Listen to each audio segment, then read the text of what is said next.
सभी प्रदेशवासियों को मेरा नमस्कार। आज हम काफ़ी दिनों के पश्चात आप सबसे बात करने के लिए उपस्थित हुए हैं। पिछले दिनों हिमाचल प्रदेश में कोरोना वायरस के मामलों में बढ़ोतरी हुई है और स्वाभाविक रूप से यह हम सब के लिए चिंता का विषय है। और ये भी मैं कहना चाहता हूं कि हिमाचल एकमात्र प्रदेश नहीं है, पूरे देश के दूसरे प्रदेशों में भी बड़ी संख्या में कोरोना वायरस में बढ़ोतरी हुई है। हिमाचल प्रदेश में जहां तक अभी हाल की परिस्थिति है, जो मामलों में बढ़ोतरी हुई है, एक तो सबसे बड़ी बात है कि हम जो लोगों को हिमाचल से बाहर जो फंसे हुए थे उनको लेकर के आए, उसके कारण भी हुई।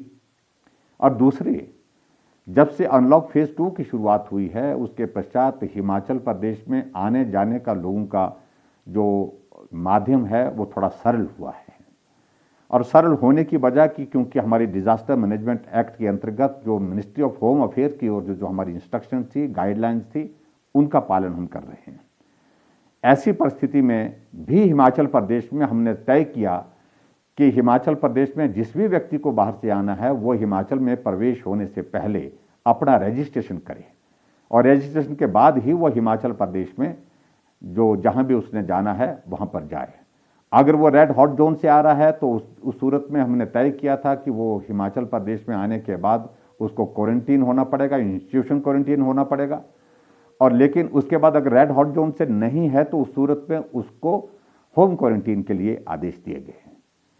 लेकिन ये बात सत्य है कि इस बात को हमको स्वीकार करना पड़ेगा, जो गंभीरता शुरू के दौर में थी कोरोना वायरस के मामलों को लेकर के, उस गंभीरता को आज की नज़र में, आज की तारीख में हम देख रहे हैं कि उसमें बहुत बड़ी कमी आई है। लोग आना चाहते हैं, जाना चाहते हैं, जल्दी में सब लोग हो गए। ऐसी सूरत में ये चिंता का विषय है कि जो नियम हमने बनाए थे, सख्त नियम बनाए थे, जिसके कारण हिमाचल प्रदेश में बहुत बड़ा हमने बचाव किया था कोरोना वायरस से लोगों को संक्रमित होने में, उसमें काफ़ी थोड़ा सा लोगों ने हल्के में लेना शुरू कर दिया। इसलिए मैं आज आप सबसे करबद्ध निवेदन करना चाहूँगा, बहुत गंभीर दौर में से हम गुजर रहे हैं। कोरोना वायरस अपने क्लाइमेक्स की तरफ पहुँच रहा है और कोरोना वायरस जब क्लाइमेक्स की तरफ जा रहा है तो ऐसी सूरत में और ज़्यादा सावधान होने की आवश्यकता होगी।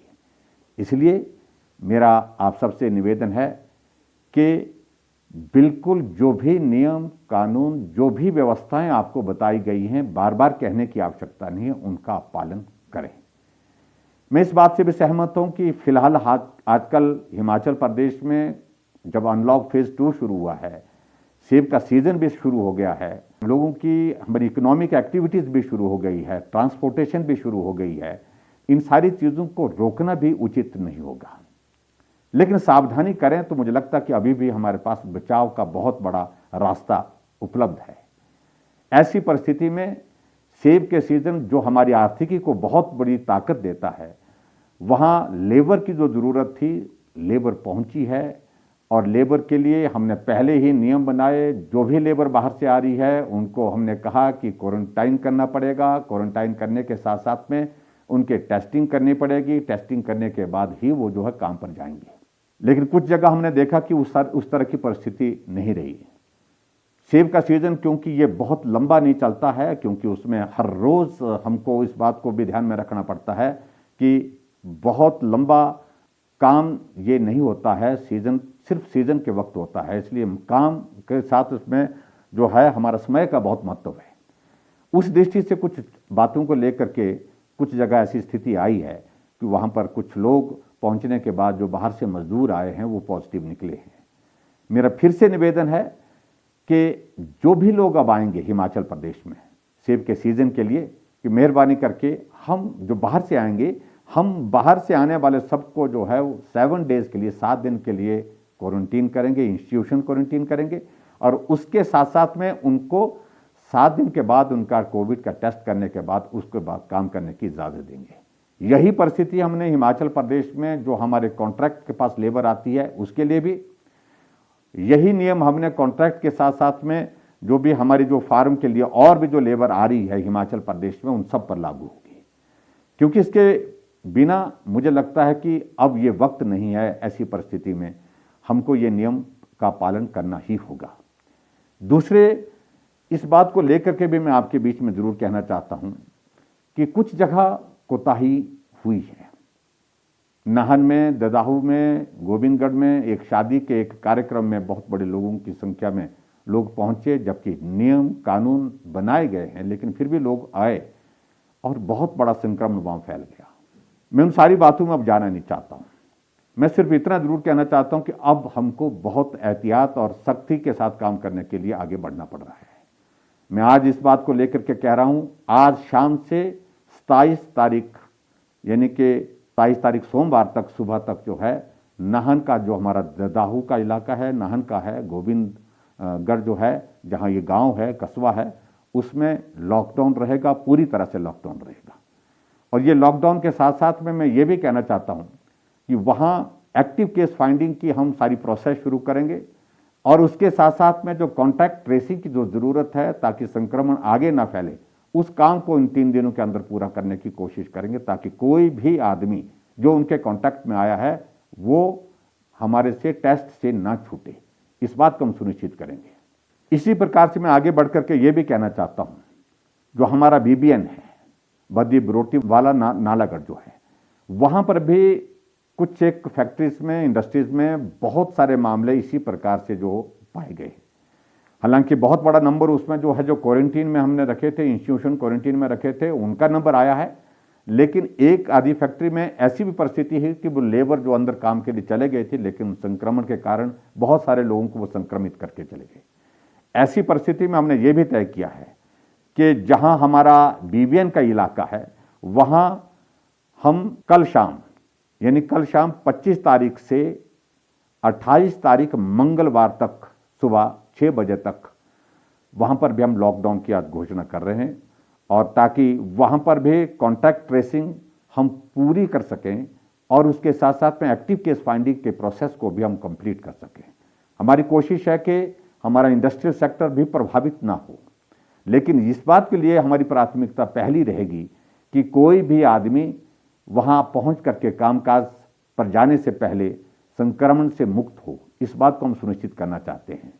इसलिए इसमें मैं पूरा सहयोग चाहूंगा, मुझे पूरा भरोसा इसमें भी पूरा सहयोग मिलेगा। नाहन वासियों से भी मेरा निवेदन है कि वहां पर भी बहुत सब लोगों का ये सहयोग रहेगा। इसी प्रकार से मैं देख रहा हूं कि और जगह भी, मंडी में भी आज बड़ी संख्या में मामले आए हैं, और उसमें एक लंबा थाज की पंचायत है, उस लंबा थाज की पंचायत में बड़ा नंबर आया है, 12 नंबर। तो उसके लिए भी हमने आज कह दिया कि पूरी पंचायत को सील कर दिया जाए और कॉन्टैक्ट ट्रेसिंग जितनी भी है उसको 2 दिन के अंदर उसको संपूर्ण किया जाए, और संपूर्ण करने के पश्चात ताकि कोई भी वहां पर आगे उसकी फैलने की गुंजाइश ना रहे। इसके साथ में हमने एक बात को लेकर के और भी हमने कोशिश की है। हालांकि हिमाचल प्रदेश में जितने भी लोग बाहर से आ रहे हैं उन सब के लिए हमने रजिस्ट्रेशन की व्यवस्था की है, बाकी प्रदेशों की तुलना में सख्त नियम रखे हैं, लेकिन फिर भी डिप्टी कमिश्नर्स को हमने आज आदेश दिए हैं कि जो आईटी के माध्यम से जो वेरिफिकेशन का जो प्रोसेस है, उस प्रोसेस को और पुख्ता करें। कोई भी आदमी इधर उधर से बिना सूचना के जो है वो बाहर से आकर के गांव में या शहर में कहीं ना पहुंचे। इसके लिए भी हमने आज बात की है, और मुझे लगता है कि इस सारी चीज से काफी फर्क पड़ेगा। मैं एक बार फिर से हिमाचल प्रदेश के सभी भाई बहनों का आभार व्यक्त करना चाहूंगा। आप सबको बहुत बड़ा सहयोग मिला है, लेकिन ये संकट बहुत गहरा संकट है। इस गहरे संकट में हम सबको मिलकर के अभी और ज्यादा आप सबकी मदद की जरूरत है, और सरकार कोशिश कर रही है हिमाचल प्रदेश में कोरोना वायरस को हम रोक सकें, कम कर सकें, और जितना जल्दी हम कर सकें इसके लिए हम पूरा प्रयत्न कर रहे हैं, प्रयास कर रहे हैं। आप सबके सहयोग के लिए मैं एक बार आभार व्यक्त करता हूं, लेकिन मेरा फिर से विनम्र निवेदन है सभी हिमाचल वासियों से, जब आप लोगों ने यहां तक सहयोग दिया है, समर्थन दिया है इस दौर में, बाकी राज्यों की तुलना में हिमाचल प्रदेश में अभी भी स्थिति बहुत अलग है।